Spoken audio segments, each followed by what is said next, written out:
Captain Jordan Phillips had always prided himself on being an expert in the cockpit.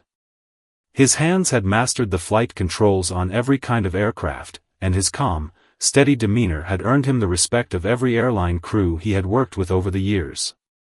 It had been a long, successful career, one that began with adversity, faced challenges that tested his patience, and ultimately became the very thing he lived for. Flying was more than just his job, it was his life. That morning, the sun was barely up as Captain Phillips arrived at the airport, the familiar smell of jet fuel and polished metal greeting him as he entered the terminal. It felt like any other day, the kind of day that had become routine after decades of flying. The ground crew waved as he walked past, and he nodded back, his military-grade uniform fitting perfectly. He had earned the respect of his peers and passengers alike, and despite the occasional prejudices he encountered due to his race, he had learned to brush them off with quiet dignity. But today wasn't just another flight, it was one of the most high-profile routes the airline had, and Phillips had been selected to pilot it. It was a long-haul trip across the country, one that would take him from Los Angeles to New York. As he reviewed the flight plan in his office, he couldn't shake the slight tension in the air. It wasn't something he could quite put his finger on. Perhaps it was the feeling that something was about to go wrong, or perhaps it was simply nerves. As he walked down the jet bridge to board the plane, Phillips greeted the flight attendants with a courteous nod. His professional relationship with the crew had always been one of mutual respect, but there was something different today, something that made him feel like an outsider in a world he had always dominated. Inside the plane, everything seemed in order. The passengers were already settling into their seats, many of them absorbed in their own worlds, oblivious to the man who would be responsible for their safety and comfort. Phillips's seat was located in the first-class section, something that was typically offered to pilots who were about to take command of the aircraft. It was a quiet area, away from the hustle and bustle of the rest of the passengers. As he settled into his seat, Phillips leaned back and sighed, closing his eyes for a moment. This was his space, where he could gather his thoughts before the flight took off. Just as he was about to relax, the flight attendant, Sarah, approached with a smile that quickly faded when she saw Phillips. Her eyes narrowed slightly, and she hesitated for a brief moment before speaking. "Excuse me, sir," she said, her tone polite but firm. "I'm going to have to ask you to move from this seat. It's reserved for a paying first-class passenger." Phillips blinked, confused. He had flown this route many times, and he had never been told to vacate his seat. "I'm sorry, what?" he asked, sitting up straighter. He had heard her words but couldn't quite process the request. "This seat is reserved for a first-class customer," she repeated, looking around as if she were unsure how to handle the situation. Phillips could see the hesitation in her eyes. She knew who he was, but something was prompting her to challenge him. Perhaps it was the fact that he wasn't the typical high-paying first-class passenger. He didn't wear the designer clothes many others did, and his calm, quiet presence might have led her to misjudge him as just another regular traveler. "I'm the pilot of this flight," Phillips said slowly, his voice calm but laced with the confusion he felt. "I'll be in the cockpit shortly, but I need to sit here before we take off. It's airline policy." Sarah seemed to freeze for a moment, the words "airline policy" hanging heavily in the air. She glanced around nervously as if she were waiting for someone else to intervene, but no one did. The passengers around them continued settling into their seats, none of them noticing the escalating tension between the pilot and the flight attendant. "I understand, sir, but I still need to ask you to move. It's a company policy, and we're full today," Sarah insisted, her voice growing slightly more firm. Phillips felt a tightness in his chest. He had never been asked to move from first class before, and the fact that it was happening now, on this flight, made him feel like a piece of baggage instead of the professional he was. "I've never been asked to move from a seat I've been assigned before," Phillips said, his voice steady, but there was an edge to it now. He had learned long ago that his race often made people second-guess his status, even in a place he had earned through years of dedication. Sarah's eyes flickered with uncertainty, but the moment was interrupted by a soft voice from behind the curtain that separated the first-class section from the rest of the plane. "Is there a problem, Sarah?" a senior flight attendant asked, peeking her head around the corner. Sarah hesitated, glancing at Phillips before speaking. "This passenger," she began, pointing to Phillips, "has been asked to move from his seat. It's reserved for a first-class customer, but he's refusing." The senior flight attendant's eyes widened when she saw Phillips's uniform. She immediately recognized him, but there was an awkward silence as the two women exchanged glances. Finally, the senior attendant stepped forward, looking at Phillips apologetically. "I'm so sorry, Captain. There must have been some kind of mix-up. Please, feel free to stay in your seat. We'll sort this out," she said quickly, trying to defuse the situation. Phillips, who had been holding back a wave of frustration, nodded slowly, but he couldn't shake the feeling that something wasn't right. He had been disrespected in front of passengers and crew, all for something as trivial as a seat. It wasn't just about the seat, it was about his worth and the way others saw him. The whole situation felt like a reminder of the unspoken barriers he had to cross every day, even in a place where he was supposed to be in control. "I'll stay," Phillips said, his voice steady but his mind racing. As he settled back into his seat, Sarah walked away without another word, leaving him alone with his thoughts. The senior flight attendant returned to the galley, and Phillips was left to sit in silence, the weight of the incident gnawing at him. Minutes later, a soft beep from the intercom broke the silence, followed by the captain's voice. "Good morning, passengers. We are preparing for takeoff and will be in the air shortly. Please ensure your seatbelts are fastened, and your tray tables are up. We'll be cruising at 35,000 feet, and the flight should be smooth." Phillips, still distracted, barely heard the announcement. His mind was on the earlier confrontation. It wasn't just about the seat anymore, it was about the way people saw him, the way his place in this world was constantly questioned. Suddenly, a voice crackled through the intercom again, this time from the flight crew. "Captain Phillips, we need you in the cockpit immediately." The urgency in the tone of the message hit him like a wave, washing away his previous thoughts. Something was wrong. Phillips stood up without hesitation and walked down the narrow aisle of the plane, his boots clicking softly against the carpet as he passed by the rows of seated passengers. His face was calm, but inside, his heart was pounding. There was no time to dwell on what had just happened. The plane was about to face something far bigger than a seating disagreement, and he was the one who would have to save it. As Phillips entered the cockpit, he was greeted by the co-pilot, who immediately handed him a headset. The seriousness in the co-pilot's eyes made it clear that this was no ordinary emergency. "We've got a situation," the co-pilot said gravely. "The hydraulics are failing. We might not be able to land safely without fixing it." Phillips's mind immediately clicked into professional mode. The incident in first class was behind him. Now, all that mattered was getting the plane safely back to the ground. But as he strapped into his seat, a part of him couldn't help but wonder, what was going on in the minds of the passengers who had witnessed the earlier confrontation? Would they know who was in control when everything hit the fan? Would they even care? The events of that day were about to spiral into something far beyond anyone's expectations. But for now, Phillips took a deep breath, focusing on the task ahead. The calm before the storm had passed. The sound of the cockpit door clicking shut reverberated in the otherwise still cabin. Captain Jordan Phillips sat in his seat, his hands gripping the controls, his mind a whirlwind of conflicting thoughts. He had heard the co-pilot's words clearly, the hydraulic system had failed, and the plane was now at risk. This was no ordinary malfunction. If they couldn't resolve it in time, they would be forced to make an emergency landing.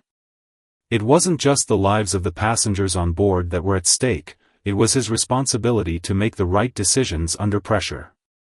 Phillips pulled the headset closer, his eyes scanning the control panel as he began to assess the situation. The co-pilot sat beside him, a look of concern in his eyes, but also a sense of quiet trust. They had flown together on many occasions, and they both knew how to work in sync when it came to crisis management. The sheer weight of their task hit them both at once as the realization sank in: they were in a race against time. They needed to figure out how to fix the hydraulics before they got too far into the flight, or they would risk not being able to control the plane during descent. "Captain, we've got about 20 minutes before we lose full control over the flight surfaces. We need to find a solution now." The co-pilot's voice broke through Phillips's deep focus, grounding him in the present. Phillips nodded without speaking, his mind already calculating the next steps. He had spent years mastering the technicalities of aviation, but this was something entirely different. He wasn't just dealing with a mechanical failure, he was also grappling with the underlying tension from what had transpired just moments before in the cabin. The exchange with the flight attendant, the challenge to his authority, it all felt too familiar. It was something he had encountered time and time again, but it never failed to sting. The assumptions made based on his race. The doubt that lingered in the air. Today was supposed to be about getting the job done, but it felt like the world was reminding him that, despite all his achievements, some people still saw him as less than he was. But that was a thought for another time. This was his moment. Phillips focused back on the task at hand, pushing aside any distractions. The airliner wasn't just a machine, it was an extension of his expertise, and he wasn't about to let it slip from his grasp. He quickly began troubleshooting, his mind moving quickly through the processes he had memorized over the years. He checked the flight control panel, redoing his calculations, verifying the manual override systems. The lights on the dashboard flickered once, a signal of the struggle between technology and human effort. It was a stark reminder of how delicate the balance was between man and machine. Everything in the cockpit seemed to hum with urgency as they began to move through their procedures methodically, checking each system with a calmness that was only skin deep. Beneath that calm, Phillips's heart raced. The tension grew thicker as minutes ticked by. Phillips was all too aware of the passengers sitting below him. While he knew they were probably unaware of the real danger they were facing, the flight attendants would eventually have to inform them. The sense of powerlessness was a heavy burden. He was used to being the one in control of the situation, but now, control was slipping from his grasp. The plane was not just an aircraft, it was a symbol of trust, responsibility, and authority. For a brief moment, the doubts from the earlier encounter with the flight attendant resurfaced. Could he truly keep things under control? Could he prove to himself, and to everyone else, that he had earned his place in that cockpit? Suddenly, the loud whir of the hydraulic system cutting out jolted him back to reality. The sounds of the plane began to shift, less the steady hum of engines and more the erratic sounds of a malfunctioning machine. Phillips felt his pulse quicken as he reached for the manual override switch. It was a necessary move, one that would take control of certain flight surfaces from the automated system, but it was only a temporary fix. If they couldn't repair the hydraulics, they would have to make an emergency landing sooner rather than later. "Jordan, we're going to have to get the ground crew involved. I'm calling in for an emergency descent procedure," the co-pilot said, his voice now tight with the realization of how critical the situation had become. Phillips nodded, but before he could respond, the intercom crackled again. This time, it was the lead flight attendant, Sarah, her voice sounding more nervous than before. "Captain Phillips, we've received some questions from passengers about the delay. They're asking why we haven't taken off yet. They're getting anxious." Phillips clenched his jaw. The last thing he wanted was to deal with panicked passengers right now, but there was no escaping it. "Understood," he said, his voice calm. "Let them know that there's a small delay, but we're taking care of it. We'll be up in the air shortly." As the co-pilot made the emergency call to the ground crew, Phillips leaned back in his seat, rubbing his temples as he tried to think of a way to resolve everything. He could hear the distant murmurs of the passengers through the intercom system, their voices anxious but not yet alarmed. Despite his best efforts to stay focused, a feeling of frustration crept into his chest. He had spent years fighting to get where he was, earning the respect of his peers and colleagues, only to have his authority challenged by something as trivial as a seat in first class. It was a bitter reminder of how easily the facade of professionalism could be shattered by prejudice. He couldn't shake the feeling that the flight attendant's initial request to move had been a subtle test, a small jab at his status. Her actions, though seemingly insignificant in the grand scheme of things, had made it clear that there were still people who saw him as lesser, regardless of his qualifications or experience. But as the reality of the emergency settled in, Phillips was reminded of his purpose. The lives of everyone on board depended on his expertise. His focus had to remain sharp, no matter the distractions. He knew what he had to do. He wasn't going to let a small incident undermine everything he had worked for. As the co-pilot continued to communicate with the ground crew, Phillips turned his attention back to the failing hydraulics system. There was still a chance to save the flight. His hands moved with precision, flipping switches, entering commands, and making adjustments with an ease born from years of experience. His instincts took over, guiding him through the steps that needed to be taken. He wasn't just a pilot, he was a problem solver, someone who thrived under pressure. And right now, he was facing the biggest challenge of his life. Just as the co-pilot relayed the latest update from the ground crew, a sudden and unexpected ping echoed through the cockpit. It was a message from air traffic control. "Captain Phillips, we've just received a major issue with your flight path. There's been a severe weather system moving in, and your route is no longer clear. You'll need to divert immediately or risk flying into dangerous conditions." Phillips's blood ran cold as the severity of the situation sunk in. It wasn't just the hydraulics issue now, it was the weather, the deteriorating conditions outside, and the mounting pressure from the passengers. They needed answers, and they needed them fast. The co-pilot's eyes widened in shock. "What do we do, Captain?"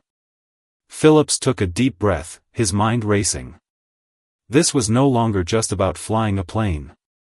It was about making critical decisions that could determine the fate of everyone on board. But one thing was certain, he wasn't going to let anything or anyone take control of this situation. He had earned his place in the cockpit, and now it was time to prove that he could handle whatever came his way. Divert course. "Let's get this plane back safely," he said with a resolve that only came from years of experience. The storm might have been gathering in the skies, but Phillips was ready to weather it. As the plane began to bank left, the bright lights of the cockpit cast an eerie glow over Captain Jordan Phillips's face, his expression calm yet tense. The air outside the plane had shifted from a calm breeze to turbulent gusts, a clear sign of the storm ahead. The control surfaces still hadn't fully regained their function after the hydraulic failure, leaving Phillips to rely even more on his skills and intuition. His hands moved confidently over the controls, adjusting them to keep the plane stable despite the struggle of the malfunctioning systems. Behind him, the voice of the co-pilot was unwavering, though the stress was beginning to show in his tone. "Captain, we've just been advised by ATC that there's severe turbulence ahead. We're going to be in it soon. They're recommending that we reduce speed to avoid the worst of it." Phillips nodded, his mind calculating the necessary adjustments while his eyes scanned the horizon outside the cockpit. The storm clouds were looming, dark and foreboding. The unsettling mix of uncertainty about the plane's systems and the worsening weather made the pressure almost unbearable. Yet, Phillips remained focused. He had faced adversity before, many times, in fact. But this was different. This wasn't just about flying a plane through a storm, this was about proving something.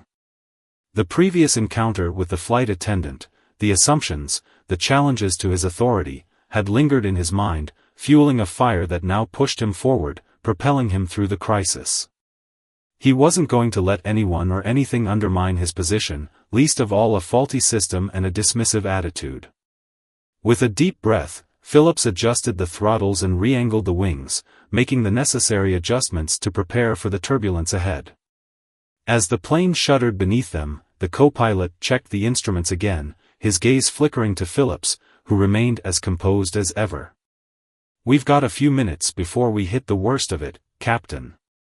Do you think we can maintain the course?" The storm was coming faster than expected, and the sky was growing darker with every passing second. Phillips's mind raced as he considered the options. To maintain the course meant navigating through the turbulence with a malfunctioning hydraulic system, a gamble that could jeopardize their safety. But diverting now would mean potentially exposing the plane to even worse conditions if they missed the window of opportunity to land safely. "Divert course," Phillips said firmly, his voice steady despite the mounting tension. "We'll aim for the nearest airport. It's better to play it safe and handle the situation before it gets out of control." The co-pilot hesitated for a moment before acknowledging the decision. There was no time to waste. Phillips quickly entered the new coordinates, recalibrating the flight path as the aircraft veered toward safer airspace. The sense of urgency in the cockpit grew with every passing moment, and Phillips felt it more acutely now than ever before. He wasn't just piloting a plane, he was navigating through a storm of disbelief, of societal expectations, and of doubt. As the plane began to follow the new course, the intercom crackled again. The flight attendants, who had been busy trying to calm the passengers, were now making regular announcements. Sarah, the lead attendant, came on the line with a tone that was both calm and reassuring. "Ladies and gentlemen, we've encountered some unexpected turbulence. Please remain seated with your seatbelts fastened, and we'll keep you updated as we work through this." But Phillips knew that reassurance, though necessary, wouldn't be enough. The passengers were growing anxious, their concerns growing as the turbulence intensified. He could feel it through the vibrations in the airframe, through the occasional jerks of the plane as it battled against the powerful gusts of wind outside. The sound of the engines roared louder, the noise bouncing off the walls of the cockpit. The overhead lights flickered as the aircraft fought against nature's wrath. He could hear the anxious murmurs of passengers from below, their concern palpable even through the intercom system. Phillips tightened his grip on the controls, his jaw set. And then, just as suddenly as it had started, the turbulence reached its peak, and the plane plunged into a momentary drop. The sudden jolt threw everything in the cockpit into chaos, the lights flickered, the instruments fluctuated, and the control systems stuttered again. Phillips's heart raced, but his reflexes were swift. He leaned into the controls, steadying the aircraft, his muscles taut as he willed the plane to settle. It was then that something caught his eye, a flash of movement from the corner of the cockpit. A small, red light was flashing, signaling a new warning. His eyes narrowed as he quickly reached for the panel, instinctively knowing that this was the sign of something else failing. His pulse quickened as his eyes scanned the various indicators, each one flashing in bright, urgent colors. Another system had gone down. "This is bad," the co-pilot muttered, his voice strained. Phillips glanced over at him, then back at the control panel. The situation was becoming critical. The hydraulics were still an issue, and now a new problem had emerged. But Phillips had been trained for moments like this. His mind raced through every procedure he knew, every contingency plan. He couldn't afford to panic. He had to trust his instincts. The sound of the intercom buzzing again broke his concentration for just a moment. This time, it was Sarah, her voice trembling with a hint of unease. "Captain, we're receiving more complaints from passengers. They're feeling the turbulence quite strongly, and some are asking if there's something wrong with the plane."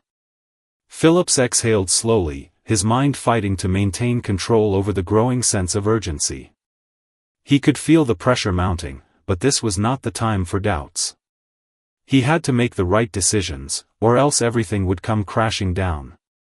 "We're handling it, Sarah," he said, his voice firm despite the storm raging both outside and inside his mind. "Tell them to stay calm. We've got this." But the truth was, Phillips didn't know if he had this.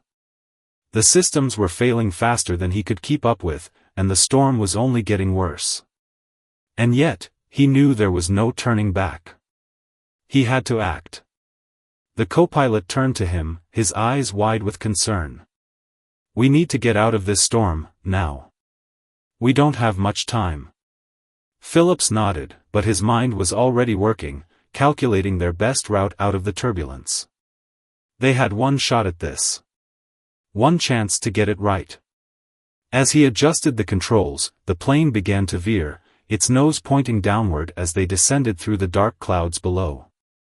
The turbulence intensified, and the plane lurched again, causing the cockpit to tremble. Phillips's breath caught in his throat as he worked to steady the plane.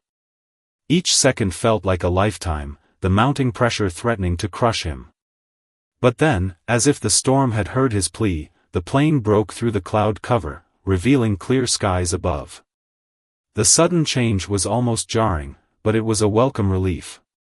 The calm after the storm settled in as the plane leveled off, the control systems finally stabilizing. The warning lights had stopped flashing. Phillips looked out over the horizon, breathing a silent sigh of relief. He had made it through. He had kept the plane and everyone on board safe. But the relief was short-lived. As he continued flying, a thought lingered at the back of his mind: could they have done something differently? Was there a way to avoid all this? His grip tightened on the controls, but he didn't have time to dwell on it. The passengers would need an update, and the ground crew would be waiting. His next steps were clear. He'd weathered the storm, but as the plane continued its course toward safety, Phillips knew the battle wasn't over. What had started as a minor incident, a flight attendant questioning his authority, had escalated into something far more profound. But through it all, one thing was certain: he would always rise to the challenge. As the plane descended toward its new destination, the hum of the engines began to steady, a comforting lull that seemed at odds with the chaos that had just transpired. Captain Jordan Phillips's fingers tightened slightly on the yoke as he steered the aircraft through the smooth air, the storm now behind them. His mind raced, but his body remained calm, a testament to years of training and experience. The worst had passed, but the incident was far from over in his mind. The passengers were still unaware of the full extent of the situation. What had happened behind closed doors of the cockpit was a secret that would remain locked away for now. Yet, he couldn't shake the feeling that this moment, this flight, was going to change everything. From the moment the hydraulic failure had been detected, Phillips had known that this was no ordinary emergency. It wasn't just about fixing mechanical issues or ensuring the safety of the flight. It was about the trust that had been broken earlier, the disregard for his authority that had come from the flight attendant. There had been no mistaking it. The subtle but deliberate pushback from Sarah, the lead attendant, had hit him harder than he was willing to admit. But it wasn't just her. It was the collective disbelief that he, a black pilot, could occupy a seat in first class without question. They had seen the color of his skin before his credentials, his qualifications, and his ability. It was something Phillips had encountered before, but this was different. This time, there had been a clear challenge to his position, his role as captain. Now, as the plane continued its descent, Phillips's thoughts drifted back to the events on the ground, and to the moment when the flight attendant had insisted that he leave the seat reserved for first-class passengers. That moment had been brief, but it had been loaded with a tension that spoke volumes. Sarah had been firm, almost condescending in her tone, offering a forced smile as if she were doing him a favor. It hadn't been a subtle move, it had been a direct challenge, one that Phillips had felt deep in his core. He had been expected to comply without question, as though his presence there was a mistake. But it wasn't a mistake. His uniform, his rank, his years of service, all of it was earned. And yet, in the eyes of Sarah, and perhaps many of the other flight attendants, he was still an anomaly, a black man in a position of authority where he wasn't expected to be. The fact that this incident had unfolded in such a public space only added to the weight Phillips now carried. But even then, in the face of her dismissiveness, he had stayed composed. He had played his part, as always, with professionalism. He had asked her to check with the crew, to verify the situation, and in doing so, had allowed her to save face. But now, in the cockpit, as the storm had threatened to swallow them whole, the anger that had simmered beneath the surface began to bubble up once again. He had held his tongue during the confrontation, but this was the moment when everything could change. As the plane's landing gear lowered and the ground crew prepared for their arrival, Phillips took a deep breath, his mind still processing the events that had led them to this point. The aircraft had been through a lot, but so had he. He had weathered not only the literal storm but the storm within himself, the frustration, and the bitterness that came with being second-guessed by someone who should have respected him more. He had carried that weight for so long, and now, with the mechanical failures behind them and the flight safely on its course, he found himself asking a question he had never fully allowed himself to consider: was it time to confront this issue head-on? As the plane neared the runway, Phillips's attention shifted back to the task at hand. The ground crew was ready, the weather was clear, and the flight was nearing its end. His hands moved over the controls once more, preparing for the delicate touchdown. The cockpit was filled with the sounds of the plane adjusting its speed, the airspeed indicators flashing as they lined up with the runway. Phillips's breathing slowed, his muscles tense as he readied himself for the landing. The stress of the past few hours, the mechanical failures, the turbulence, and the growing realization of how his authority had been questioned, was beginning to fade, replaced by a sense of focus. The plane touched down with a soft jolt, and the tires gripped the runway as the aircraft slowed, bringing them closer to the terminal. Phillips exhaled slowly, feeling the weight of the flight lift off his shoulders. As they taxied toward the gate, the reality of the situation began to set in again. He had handled the crisis in the air, but now, as the aircraft came to a stop, he couldn't ignore the fact that there was unfinished business on the ground. He wasn't sure what he would say to Sarah, or if he even needed to say anything at all. But one thing was clear: this flight had opened his eyes to something deeper, something that went beyond the immediate crisis. The jet bridge extended toward the aircraft, and Phillips felt a sense of resolution settle in. He had done his job. He had flown the plane safely through the storm, both literal and metaphorical. But as the cabin door opened and the passengers began to disembark, Phillips remained seated in the cockpit for a moment longer, contemplating what had just happened. His uniform, his authority, his position, all of it had been questioned in a way he hadn't anticipated.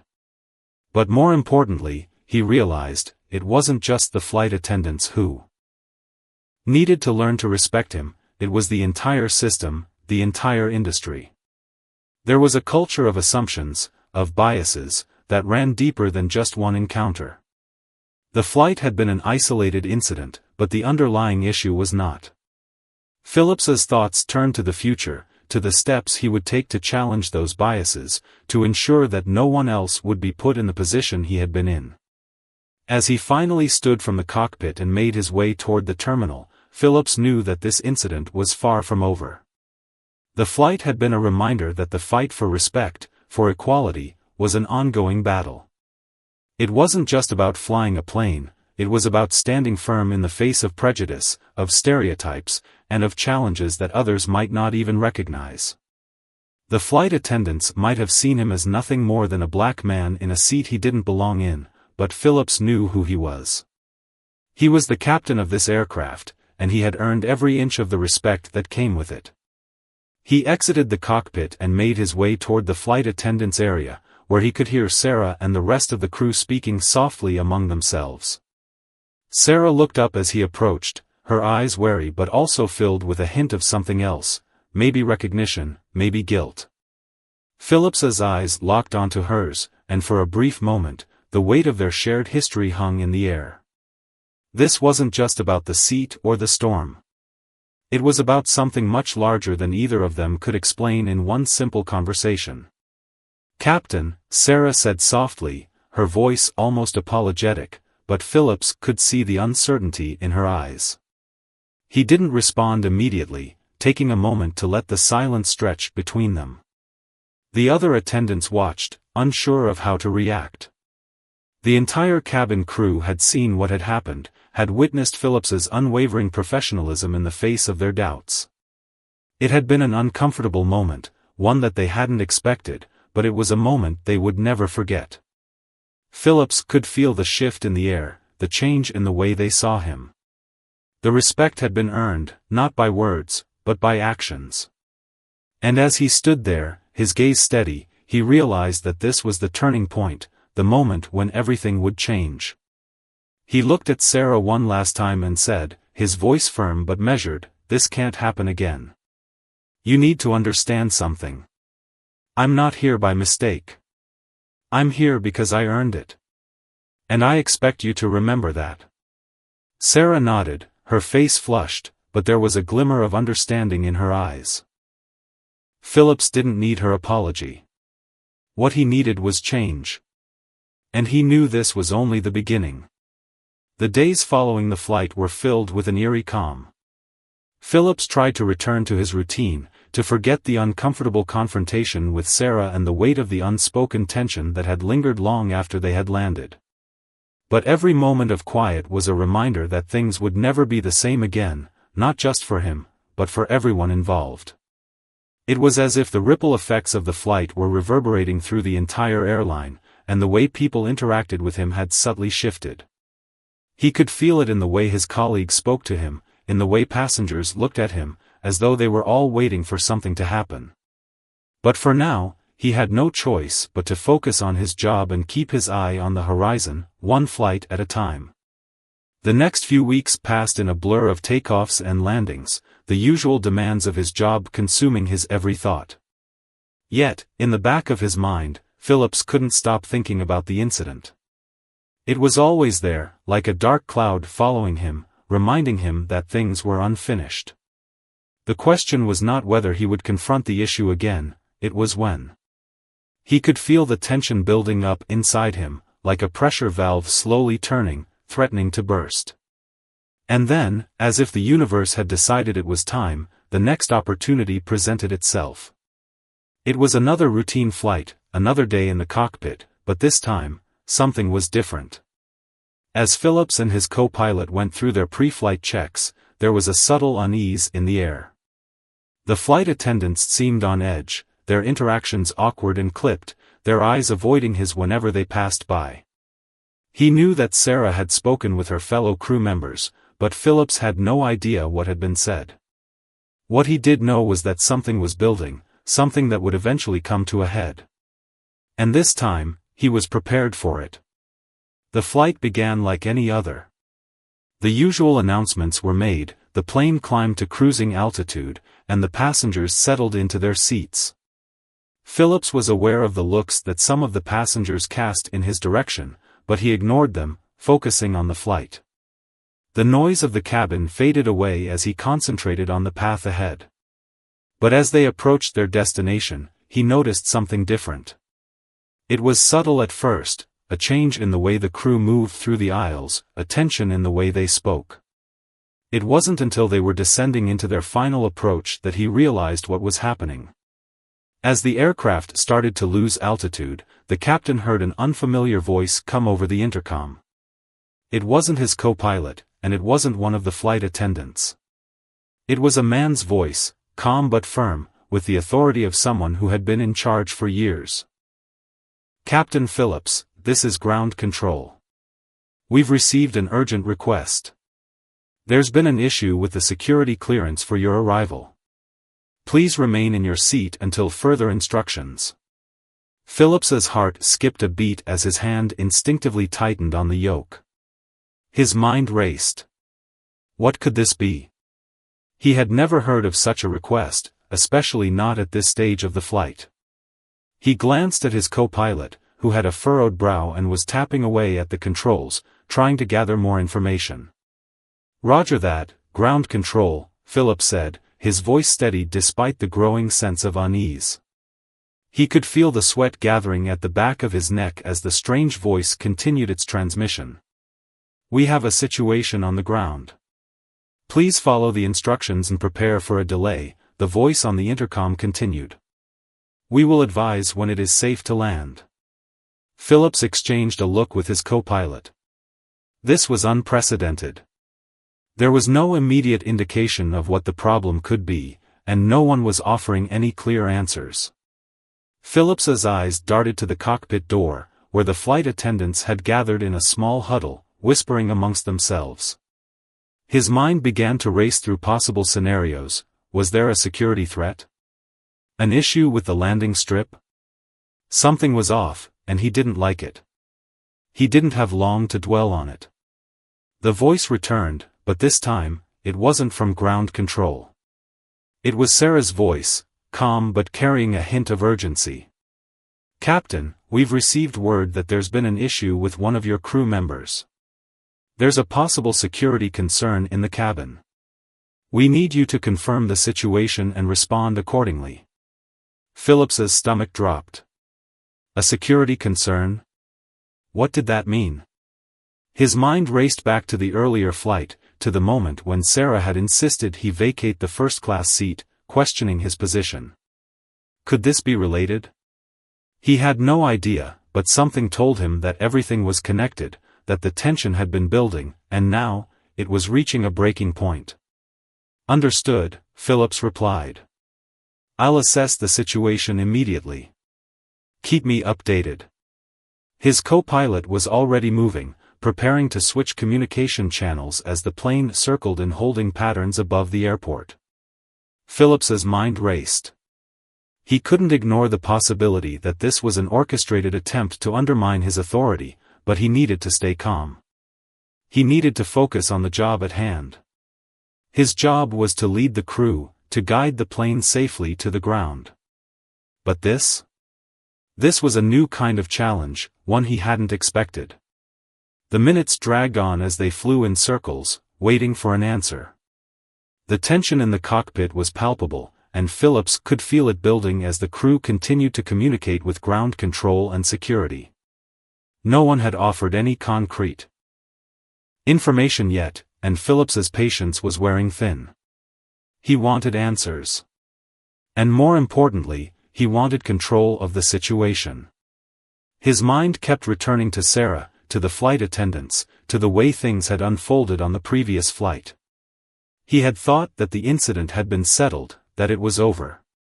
But now, it was clear that something far more serious was at play.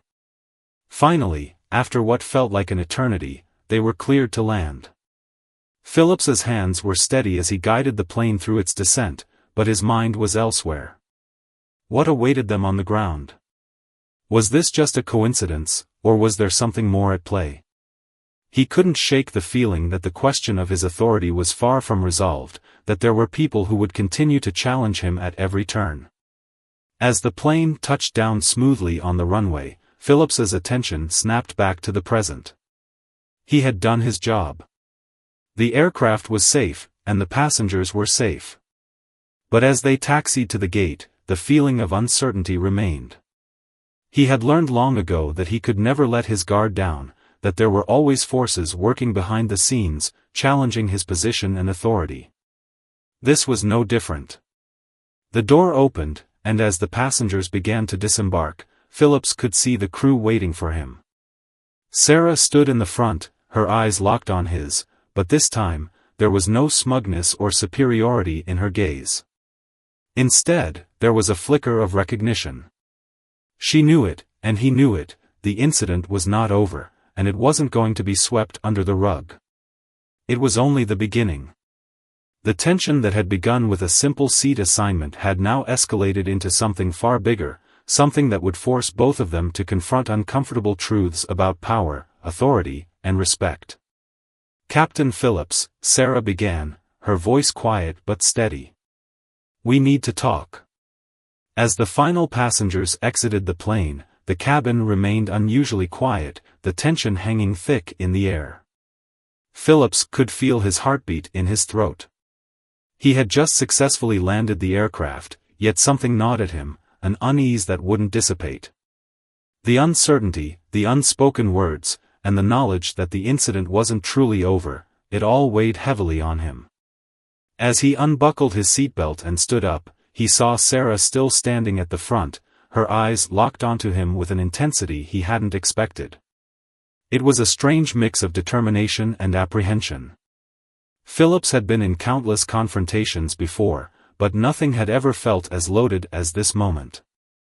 He had spent years cultivating a sense of control in the cockpit, but now, standing in the aftermath of everything that had transpired, he couldn't help but feel a bit unmoored. He'd been through storms, turbulence, and technical failures, but this was personal. Sarah stepped forward as the rest of the crew filed out of the cabin, leaving the two of them standing in silence. Her expression was unreadable, but Phillips could see the sharpness in her eyes. This was far from over. Without a word, she gestured for him to follow her, leading him toward the crew room just off the tarmac. As they walked down the narrow hallway, the sound of their footsteps echoed in the empty space, amplifying the silence between them. When they reached the door to the crew room, she stopped and turned to face him. "We need to talk about what happened," she said, her voice calm but with an undercurrent of something unspoken, something neither of them could ignore. Phillips took a deep breath. He had always prided himself on being able to navigate difficult conversations, but this one felt different. It felt like the weight of an entire system was pressing down on both of them, and the stakes were higher than ever. He nodded slowly, the words coming to him as if guided by some sense of inevitability. "I know," he said, his voice steady but not without the faintest tremor. "I didn't expect things to go the way they did." For a moment, they both stood in silence. Sarah's gaze softened slightly, but there was still an edge to it. "I never meant for it to escalate," she said quietly. I didn't expect you to react the way you did." She hesitated, searching his face as if trying to piece together the motivations behind his actions. Phillips felt his own emotions rise, frustration, confusion, and even a hint of regret. "What did you want me to do?" he asked, his tone sharper than he intended. "I was just trying to do my job, trying to keep everything under control." "You didn't give me a choice, Sarah. You forced my hand." Sarah took a step back, the weight of his words landing on her in a way that made her pause. The silence stretched, thick and heavy, as if neither of them knew where to take the conversation next. After a long beat, she finally spoke again, her voice quieter, almost resigned. "I don't want to fight with you," she said. "But I need to understand what happened. Why did you let it go so far? Why didn't you back down when I asked you to?" Philip sighed deeply, running a hand through his hair. "It's not that simple," he muttered. "You don't understand the pressure I'm under. I'm not just some passenger. I'm the captain. I have to make decisions, tough ones, for the safety of the crew and the passengers. But I get it, okay? I understand why you felt the way you did. You felt like I was stepping on your toes. But that doesn't mean I was wrong to stand my ground." Sarah didn't respond immediately. She just stared at him, her expression unreadable. Phillips could see that the words he had said were sinking in, but he also knew that there was something else beneath the surface, something that neither of them had fully addressed. It wasn't just about the seat. It wasn't just about authority or rank, it was about respect. About how they saw each other and how their actions reflected a larger system of power dynamics. The flight had been a microcosm of something far bigger, something neither of them could escape. "You're right," Sarah finally said, her voice low. "It's not just about the seat. It's about everything. About how we see each other, how we're expected to behave, and the weight of our positions. But you have to understand something, Phillips," she added, her gaze hardening again. "I didn't just ask you to move for no reason. I had a job to do, too. I had to enforce the rules. It's not personal. But when you refused to move, it felt like you were undermining me, undermining everything I was trying to do. Phillips felt a pang of understanding, but also a deep sense of frustration. He had always prided himself on treating people fairly, on doing what was right. But he knew that he had failed to see things from Sarah's perspective. He had been too focused on the task at hand, too wrapped up in his own sense of authority, to understand that she was just doing her job too. He had let his ego take control, and in doing so, he had hurt someone who was simply trying to do the right thing. There was a long pause between them, the weight of their unspoken words hanging heavy in the air. Finally, Sarah spoke again, her voice quieter this time. "I get it. I do. But that doesn't mean it was easy for me either. We both made mistakes. We both reacted out of pride, out of anger. But we need to learn how to work together. We need to understand each other better, if we're going to do this job right." Phillips nodded slowly. "You're right. We both need to learn, to grow. I can't change what happened, but I can change how I move forward." As the silence stretched on, Phillips realized that this conversation, this uncomfortable reckoning, was the beginning of something important. It wasn't just about fixing what had happened on that flight, it was about understanding the deeper issues at play, about realizing that their actions weren't just isolated moments, but part of a much bigger system of expectations, respect, and power. They both had their own roles to play, but those roles didn't have to define them. They could change. They could evolve. "I don't want this to be the end of it," Phillips said, his voice firm. "I want to work with you. I want us to find a way to make this right. Not just for us, but for the crew, for everyone." Sarah looked at him for a long moment, her eyes searching his face for sincerity. After a beat, she nodded. "I think that's a start," she said quietly. "But it's going to take time. We have to rebuild trust. We can't just pretend this didn't happen." Phillips nodded. "I know. But I'm willing to try. For all of us." The conversation had no neat resolution, no perfect ending. It was raw, uncomfortable, and messy, much like the situation they found themselves in. But as Phillips walked away from the crew room that day, he couldn't help but feel that something had shifted. It was too early to say exactly what that shift was, or how it would unfold, but he knew that the road ahead wouldn't be easy. There would be bumps, disagreements, and moments of doubt. But for the first time since that flight, Phillips felt a sense of hope. Maybe, just maybe, they could move past this. Maybe, just maybe, they could rebuild what had been broken. As he left the airport that evening, he couldn't help but think back to the flight, the awkward exchanges, the tense moments, and the final call for help. The whole experience had changed him. And he knew that whatever came next, it would change him even more. In the end, it wasn't just about the seat, or the authority, or the job. It was about respect, understanding, and learning how to see things from another person's point of view. That was the real lesson. And it was one he wouldn't forget. The story was far from over.